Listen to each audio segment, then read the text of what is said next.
दुख जीवन का एक अनिवार्य हिस्सा है। यह हमारे जीवन में उतार चढ़ाव लाता है।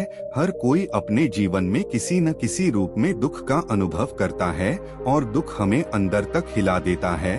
लेकिन यह याद रखना महत्वपूर्ण है कि दुख हमेशा के लिए नहीं रहता। जैसे मौसम बदलता है वैसे ही दुख भी आता जाता है। कुछ लोग दुख में डूब जाते हैं और खुद को इससे उभरने नहीं देते, लेकिन कुछ लोग दुख से सीखते हैं और मजबूत बनकर उभरते हैं। नमस्कार दोस्तों, स्वागत है आप सभी का आपके YouTube चैनल पीसी भाई जी में। आज हम जानेंगे कि कैसे एक सुखी व्यक्ति अपने आप को दुख में डाल लेता है और वह दुखी हो जाता है। तो चलिए शुरू करते हैं बिना देरी किए हुए आज की कहानी। एक बार की बात है, एक नगर में राजेश नाम का एक लड़का रहता था। वह अपने जीवन से बहुत निराश था। उसकी निराशा का कारण यह था कि वह अभी तक अपने जीवन में कुछ कर नहीं पाया था। उसके माता पिता उसे रोज तनी मरते थे कि तुम्हारे सभी मित्र कुछ ना कुछ कर रहे हैं, लेकिन तुम अभी भी घर बैठे हो। दोस्तों के बीच भी अक्सर उसका मजाक उड़ाया जाता था। जब वह कहीं ज्यादा तो लोग उससे पूछते थे, बेटा तुम क्या कर रहे हो? उसे यह बताने में भी शर्म आती थी। वह कुछ भी नहीं कर रहा है। धीरे धीरे उसने अपने सभी रिश्तेदारों से मिलना भी काम कर दिया और लोगों से मिलना भी बंद कर दिया। वह ज्यादातर समय घर पर ही राहत अकेला रहता और भगवान को खोजता रहता है। वह अपनी किस्मत को दोष देता था। अब उसे अपना जीवन बोझ लगने लगा था। कभी कभी वह सोचता कि कब वह कुछ करने के योग बनेगा और फिर वह सोचता कि जिंदा रहने से अच्छा है कि वह मर ही जाए। एक दिन वह अपने नगर की एक गली से गुजर रहा था। तभी उसने देखा कि एक बौद्ध भिक्षु दुख और परेशानियों पर उपदेश दे रहे हैं। वह भी इस भीड़ में सबसे पीछे बैठकर बौद्ध भिक्षु जी के प्रवचन सुनने लगा। बौद्ध भिक्षु जी कह रहे थे कि दुख हमें जीवन की कीमत समझता है और हमें सिखाता है कि सुख कितना अनमोल है। दुख एक शिक्षक की तरह है जो हमें जीवन की सच्चाई दिखता है और हमें जीने का सही तरीका सीखता है। दुख आने पर आप चाहें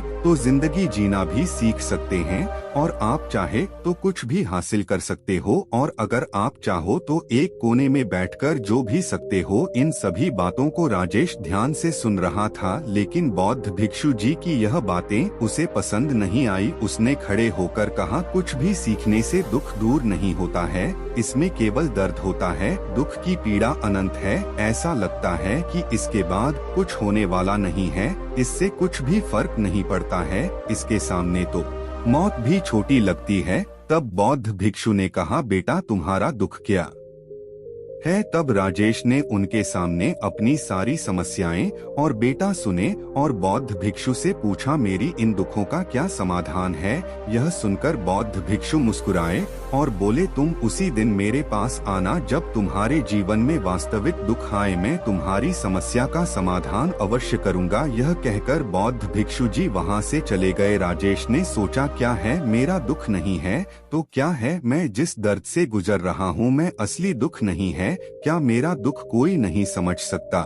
जब माता पिता नहीं समझे तो भला यह बौद्ध भिक्षु क्या समझेंगे? दुखों से परेशान होकर राजेश ने एक फैसला लिया कि अब वह कुछ करेगा। उसने एक छोटा व्यवसाय शुरू किया, पर उसे सफलता नहीं मिल रही थी, लेकिन उसके घर वाले खुश थे कि वह अब कुछ कर रहा था। वह अपने व्यवसाय में लग रहा और धीरे धीरे उसे सफलता मिलने लगी। फिर उसने रफ्तार पकड़ी और केवल 3 साल के अंदर ही वह एक बड़ा बिजनेसमैन बन गया। अब राजेश के आसपास ऐसी कई लोग थे जो उसकी परवाह करते थे, जो उससे प्यार करते थे। अब उसके परिवार के सदस्य भी उसकी तारीफ करते करते थकते नहीं। दिन प्रतिदिन उसके मित्रों की संख्या बढ़ती जा रही थी। अब वह अपनी जिंदगी से बहुत तो खुश था। उसके कुछ दोस्तों ने उसे सलाह दी, जब तुम एक बड़ा बिजनेसमैन बनकर बहुत खुश हो तो सोचो तुम्हें कितनी खुशी होगी अगर तुम इस शहर और इस राज्य की सबसे बड़े बिजनेसमैन बन जाती। कितने लोग आपसे जुड़ना चाहेंगे, लोग तुम्हारे आगे पीछे घूमेंगे, तुम्हारी कितनी बड़ी ख्याति होगी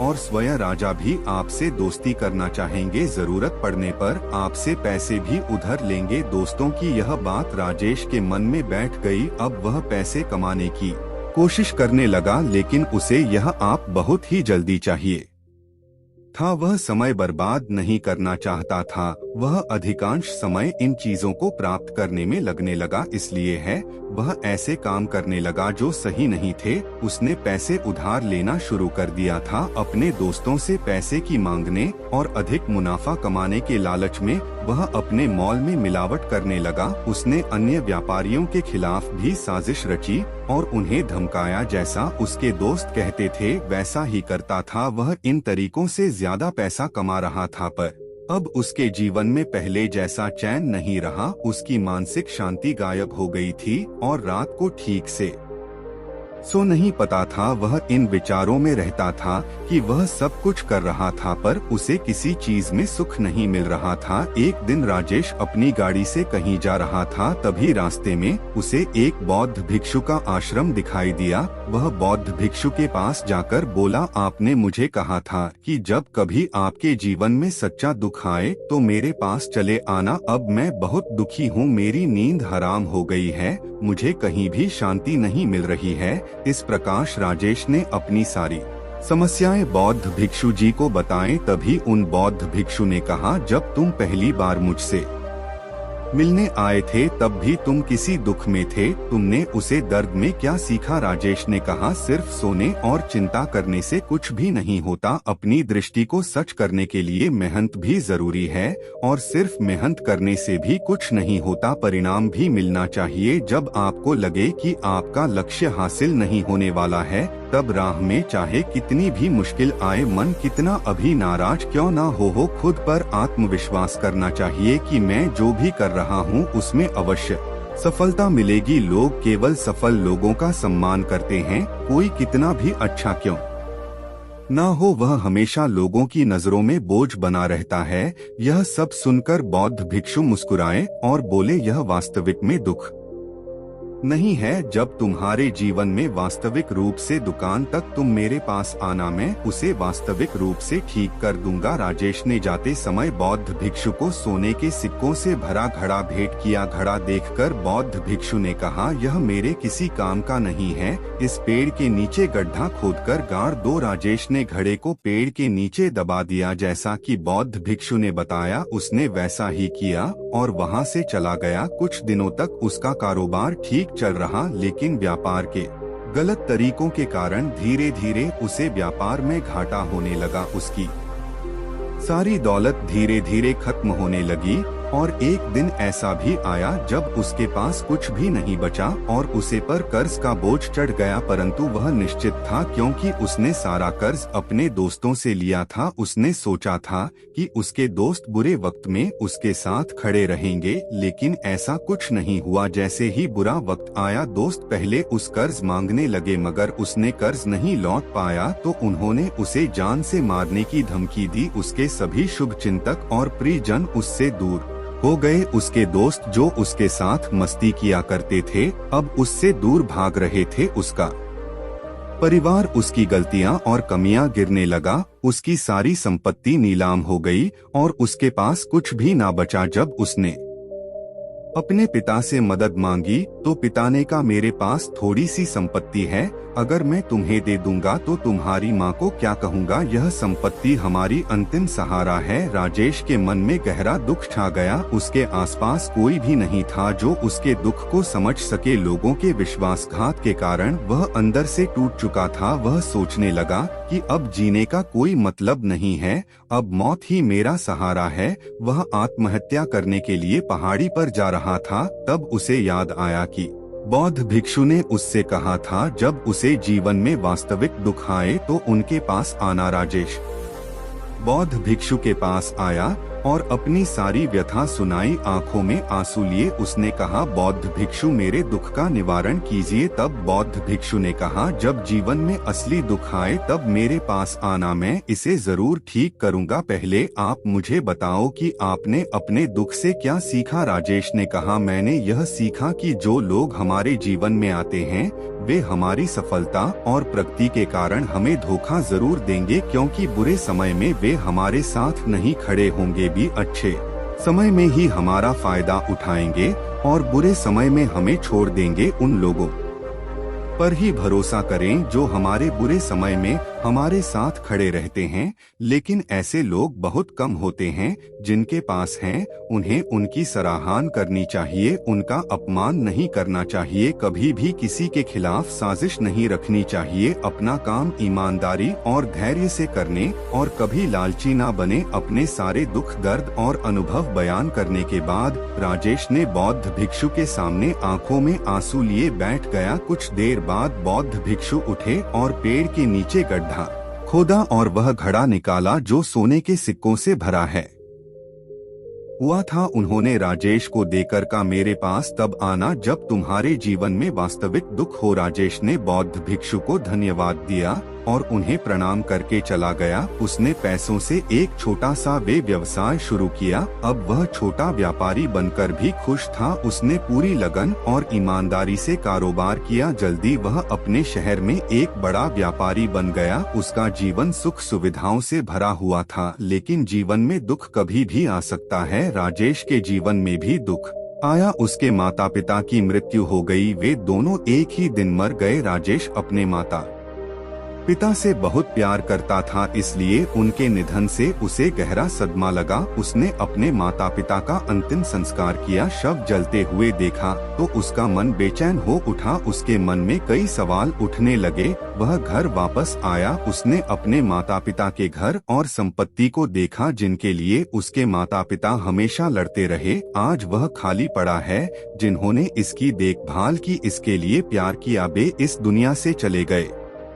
उसके पिता ने जो कुछ भी कमाया है सब यही रह गया। एक दिन पहले तक उसके पिता मारपीट करते थे किसी के साथ अपनी संपत्ति के लिए। आज वे खुद इस दुनिया से चले गए। उनका मन ऐसे अनेक विचारों में भटक रहा था। वह अंदर से अकेला और डरा हुआ महसूस कर रहा था। वह खाली महसूस कर रहा था। उसे लगा कि कुछ तो है परंतु है समझ नहीं सका, इसलिए वह बौद्ध भिक्षु के पास गया। उसे देखकर बौद्ध भिक्षु ने कहा, क्या जीवन में कोई दुख नहीं है? राजेश ने कहा, वैसे तो जीवन में कोई दुख नहीं है, सब कुछ अच्छा चल रहा है, लेकिन आज मेरे माता पिता का देहांत हो गया है। मैं इस घटना से बेहद दुखी और परेशान हूँ। बौद्ध भिक्षु ने कहा, इसमें दुखी होने की क्या बात है? एक दिन सबको मरना है, मुझे भी मरना है, तुझे भी मरना है।